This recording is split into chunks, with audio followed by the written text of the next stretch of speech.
Welcome back to Straight Talk with Councilman Quentin Whitwell. I'm here in Highland Village, one of Northeast Jackson's prominent retail locations, and I am in the store of the Dancing Divas.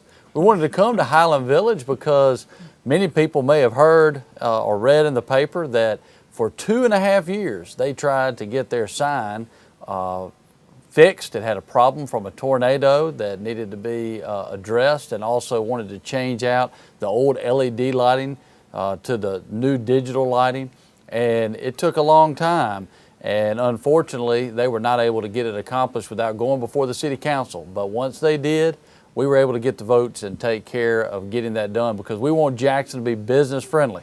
And one of the reasons why we want it to be Jackson to be business friendly is because people like Helen Summerford and Lee Easley, who are here with us today, have come and invested their money to open up a store. So ladies, welcome to Straight Talk. Thanks, Quentin. Thanks, Quentin. So tell us a little bit about why it is that you decided to be in Jackson to open up a store. Well, I've lived in Jackson my whole life, and we just wanted to, we both live in Jackson right now, and our kids go to school here, and we just wanted to, invest in it. And Highland Village has always been just a, a great traditional place to shop, and this is where we wanted to be, and all of our friends are here, and we love Madison and Rankin too. It just seems like a central location. And speaking of Madison and Rankin, do y'all have a lot of people from other counties that actually come and shop in your store? Yes, we have. Actually, we did a database. We did an analysis about, 2 months ago, and almost half of our customers are from Madison County, which surprised us. And then we probably have about 20 to 25% from Rankin County, and we just started advertising more so in Rankin County, and since we've been doing that, our sales have went up a lot in that area as well. You know, one of the things that I have talked about in the papers and on Facebook and other areas is that, this metro area is an area that works together, and we have seen some political advertisements that kind of cast the south side being Hinds County against the north side being Madison County. That's just not true. Renaissance is a thriving shopping center that couldn't do as well as it does without Hinds County people coming there to shop. And here in Hinds County, we have Madison and Rankin County and other county folks that come and shop here as well. So that's great to know. I'm glad to know that we're all interacting and helping each other build our tax base up. Absolutely. So tell us a little bit about Dancing Divas and the inventory and why it is that you decided to actually do this type of store. I know that my daughter spends a lot of money here. So. Does your wife? Oh, really? I didn't know that part. Our original plan was to open a dance and cheer store. We had a market analysis done, and based on in Mississippi, basically there was only one store doing this type of business. So when we did the market analysis, we looked, and there was a huge need. So we looked at the location, and again, like Helen said, we really wanted to support where we live. So we decided to go with Jackson and be central located. Highland Village was the perfect choice, being right off the interstate. So in doing so, we opened up originally as dance and cheer only, and then as our business started to grow, we started venturing off a little bit and adding some different dynamics to the inventory, like shirts and just different, clothing items, jewelry, gift items. And that now has taken over, where dance and cheer is definitely 50 to 75% of our business. Now that business has started growing close to 25 to 30% of the business. That's great. And so our customer is anywhere from a 2-year-old to a 50-year-old to 60 to 70, 80-year-old. So definitely we have a huge clientele. Well, it was like, the dance market kind of changed when we got into it. We started getting into it and going to market and realizing that dance is huge everywhere. In every showroom, they were showing things that had to do with dance and cheer. And so we kind of took that and added a bit of fashion to it. We wanted to not be just a traditional dance store, but let people kind of have some fashion into it, because a lot of people like the off-the-shoulder shirts and the booty shorts. They were sick of the traditional thing. They kind of wanted something with a little more flair. So that's kind of what we try to, bring to the table.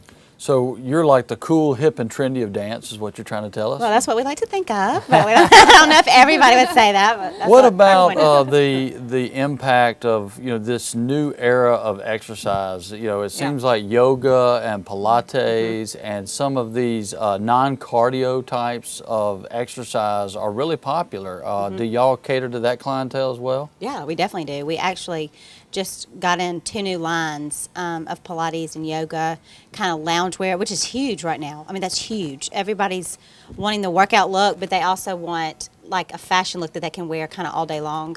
Yeah, I'm going to date myself here, but in the 1980s, we all liked to wear our sweatsuits. Y'all remember those? Yeah, And, we don't wear those anymore. Yeah, we decided to cut out on those. I don't think I could get away with wearing those even around the house now. But now you have these types of clothing that are very, very comfortable, much more comfortable than way back when, and they don't involve multicolored leggings. Or are those back yet? The 80s are back. Yeah, the 80s are kind of back 80s in are some back. ways, aren't they? But it's like people, are running so wild with their kids and working out, and they don't want to wear the tight-fitting traditional. They want something that can kind of still look nice in to go to the grocery store, and so that's what we try to do too with some of the brands that we carry here. So. That's great.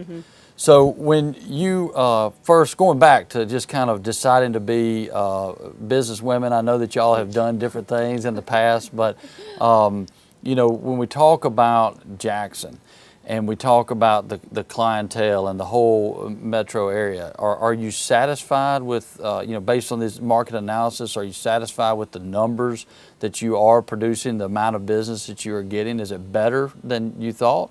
I'll let her answer that. She's the businesswoman. Yes, it's actually, I think, bigger or better than we ever anticipated. And the great thing about it is that the clientele is so diverse. I mean, it's amazing. Every day we meet someone new. We do tons of team business, which is outreach to all the schools in the whole state of Mississippi, where the cheerleading teams and the dance teams come in and we fit them for camp. We do uniforms. I mean, it's just like the business. When Helen and I originally did open the store, we had no idea that part would be so huge as well. We thought maybe we would come in and work from 10 to 2 and go pick up our kids. And really, one of us is here every day, almost to 5. Our staff is unbelievable. We were so lucky to get 3 members from another place that they had tons of experience. So what they have brought to our store has just been amazing. But it's been really interesting, the whole dynamics from the team business to individual business and our whole clientele, how diverse it is. One of the things I always say about Jackson, Mississippi is that because we are a metroplex, but we're not nearly as big as an area like in Dallas or Atlanta, a lot of people write us off.